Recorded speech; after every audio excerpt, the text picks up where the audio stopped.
Hi. Thug life മണിരത്നത്തിൻ്റെ സിനിമയാണ്. അപ്പോൾ ഞാൻ വിചാരിച്ചു ഫസ്റ്റ് ടൈം പോയേക്കാന്ന്.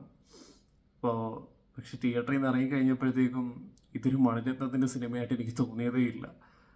ടോട്ടലി ആയം തൊട്ട് അവസാനം വരെ കമലഹാസൻ കൈകടത്തി ചെയ്തു വെച്ചേക്കുന്നവരുണ്ട്.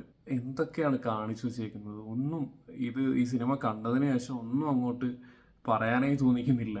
ഈ സിനിമയെ പറ്റി ഉള്ള ആരെങ്കിലും വിളിച്ചു ചോദിക്കുമ്പോഴാണെങ്കിലും അഭിപ്രായമാണെങ്കിലും ഒന്നും പറയാൻ തോന്നിക്കുന്നില്ല. അത്രയ്ക്ക് ദാരിദ്ര്യത്തിലാണ് എടുത്തേക്കുന്നത്. ശരിക്കും ഈ സിനിമ കണ്ടു കഴിഞ്ഞപ്പോൾ എനിക്ക് തോന്നി കമലഹാസൻ എന്തിനാണ് ഇനി അഭിനയിക്കുന്നത്. കാരണം പുള്ളി ഡയലോഗ് പറയുന്നത് പോലും കേൾക്കാൻ പറ്റുന്നില്ല. ഇത് ശരിക്കും തിയേറ്ററിൻ്റെ കംപ്ലൈൻ്റ് അല്ല, കമലഹാസൻ്റെ കുഴപ്പമാണ്. പുള്ളിക്ക് വയ്യ, ശരിക്കും ഒന്നും ചെയ്യാൻ വയ്യ.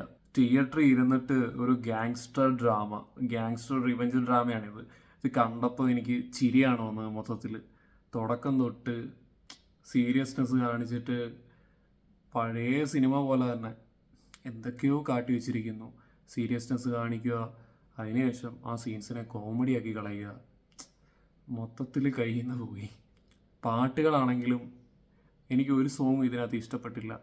കുറച്ച് ബെറ്ററായിട്ട് തോന്നിയത് ഇതിനകത്തിൽ ഹിന്ദിയിലൊരു നടി വന്നിട്ടുള്ളൊരു ഡാൻസ് ഉണ്ട്. ആ ഒരു സോങ് മാത്രം കുറച്ചെങ്കിലും കേട്ടിരിക്കാൻ പറ്റും. ബാക്കിയൊക്കെ ഭയങ്കര മോശം. ആകെ ഇതിനകത്തിലൊരു കുറച്ചെങ്കിലും എനിക്കിഷ്ടപ്പെട്ടത് സിലംബരസൻ്റെ ക്യാരക്ടറാണ്. സിലംബരസൻ നീറ്റായിട്ട് ചെയ്തിട്ടുണ്ട്. അതുപോലെ തന്നെ തൃഷ.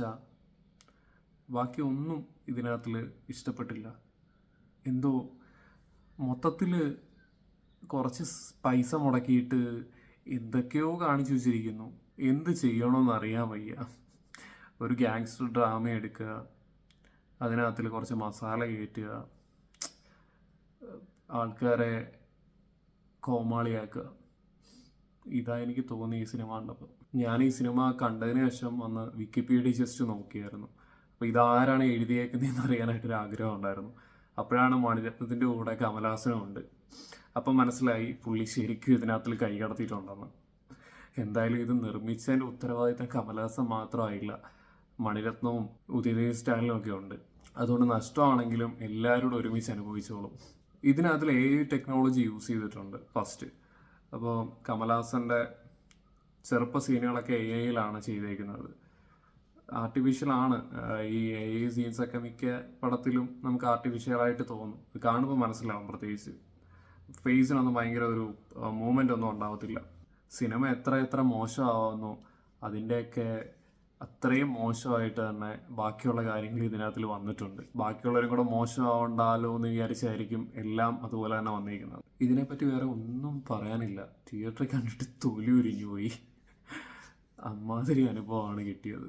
പ്രത്യേകിച്ച് ഒരു ഇമ്പാക്റ്റും ഉണ്ടാക്കാത്ത കുറേ സീൻസ്, സ്റ്റോറിക്കൊക്കെ ഇത്രയും ദാരിദ്ര്യമാണെന്ന് നമുക്ക് ഈ സിനിമ കാണുമ്പോൾ മനസ്സിലാവും. അങ്ങോട്ടോ ഇങ്ങോട്ടോ ഒരു ഡീവിയേഷൻസും ഇല്ലാതെ വെറുതെ എന്തൊക്കെയോ കാണിച്ചേക്കാണ്.